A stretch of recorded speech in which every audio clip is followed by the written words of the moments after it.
Hey folks, this is Major Jones here to talk to you about data hazards. So now that we've built our pipeline, there's actually a couple of landmines we gotta worry about that might cause incorrect operation. Today we're going to define what that means to have a data hazard, which is also known as a read after write hazard. So we know how to identify those, and then we're going to describe a couple of techniques that we can do in both software and hardware in order to resolve that. And we'll talk about sort of the effect on performance. Okay, so if we think about our pipeline, right, I've got a little diagram here of our 5-stage pipeline so far, right? Fetch, read registers, evaluate address, execute, write registers.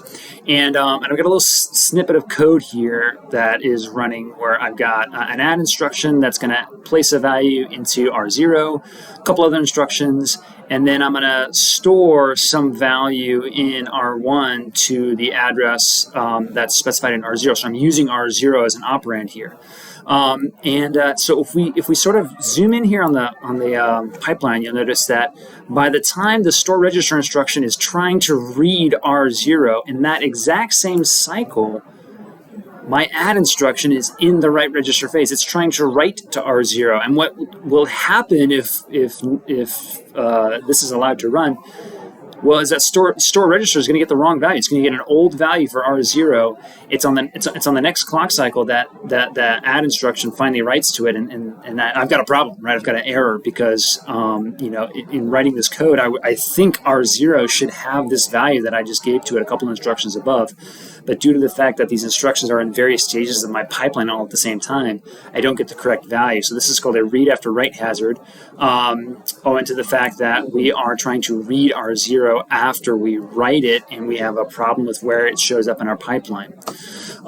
So there are a couple of solutions to this. Number one, I can insert some no-ops or no operations into my code in order to resolve this data hazard, right? So up here, the problem was that you could say that the problem is just that this store register instruction came too early, right? If there were one more instruction in between these two, then by the time store register gets to this phase, the add instruction has already completed executing. So one solution is just to say, okay, well, let's just insert some no-ops. If there's an instruction here that's writing to R0 and one later that's reading from it, we just got to make sure that there's 3 instructions in between them at a minimum. 3 no-ops really, in order to make sure that that the first instruction can finish writing before the second instruction reads it. And that's straightforward, but it's honestly it's a little clunky.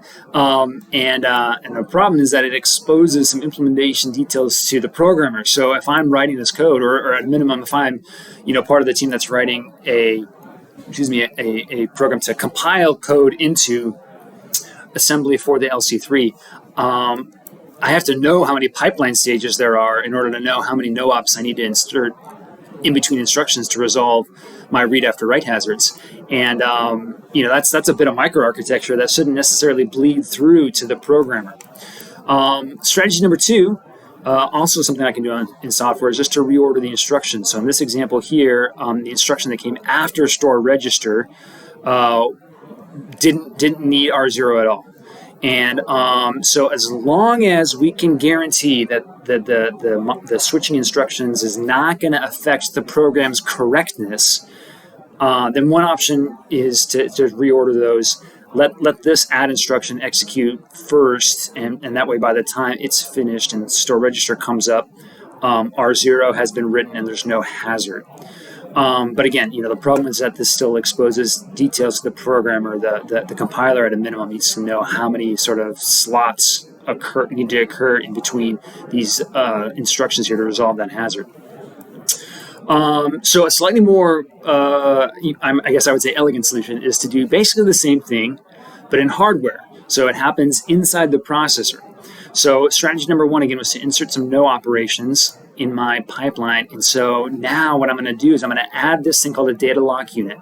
This data lock unit is going to use some digital logic to determine when there is a read after write hazard. When it sees that hazard, it's going to stall my program counter and my instruction register so they hold their values and don't do anything. and it's going to put a bubble right here in the register after the read register phase. So what that means is that it's going to insert and basically mechanically insert or electrically insert a no operation. And you can see kind of down here, right, what this looks like. So in my piece, if my program counter is pointing to my add instruction, which was the one following store register, the data log unit, if it sees sort of these instructions in the pipeline, it says, aha, there's a read after write hazard because the add instruction is writing to R0 at the same time my store register instruction is trying to read from it. So then what it should do is stall these first two stages. So the PC doesn't actually increment. The store register doesn't actually move out of the read register phase, and it's going to put a little no-op, a little bubble into the next pipeline stage. And whatever instructions were the two that came after the add, they move onward. But there's a no-op here that lets the add instruction resolve itself before store register finishes the read register phase. And there's a note here. This might happen up to 3 times. It just depends on kind of where these instructions are located. If the add instruction is right here and the store register is immediately following it, then I need those multiple no-ops in order to let the add register work its way all the way through the pipeline before I let the store register actually read from the register. So I can stall a stage by putting a little sort of enable, signal on my registers. As long as I'm not stalled, then these registers take on new values. But if I am stalled, then these registers just hold. They don't change anything. And you can see the bubble here. I'm inserting a no-op by sort of taking any data that would go into my register, like any data from the previous stage, like the register values or the instruction. And if I am not bubbling, then it goes through unchanged. If there is a bubble, then everything turns to 0. So the whole register becomes a 0. That is one version of a no-op that we have for the LC3. Okay, so then how does the data lock unit do this? Well, I'll show you in kind of pseudocode, right?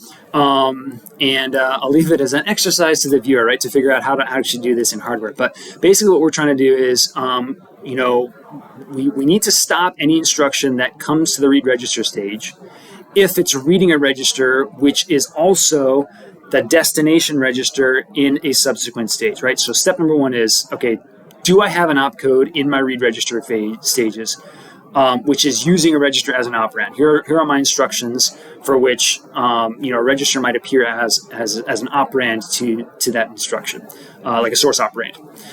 So if there is, then I'm going to check these other stages, evaluate address, execute, and read write, to see if they have opcodes which write to destination registers. So these are the instructions which actually write to a register.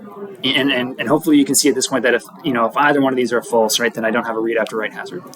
But assuming these are both true, right, I have something reading from a register in this stage, and I have another instruction in any of the following stages that is also writing to a register.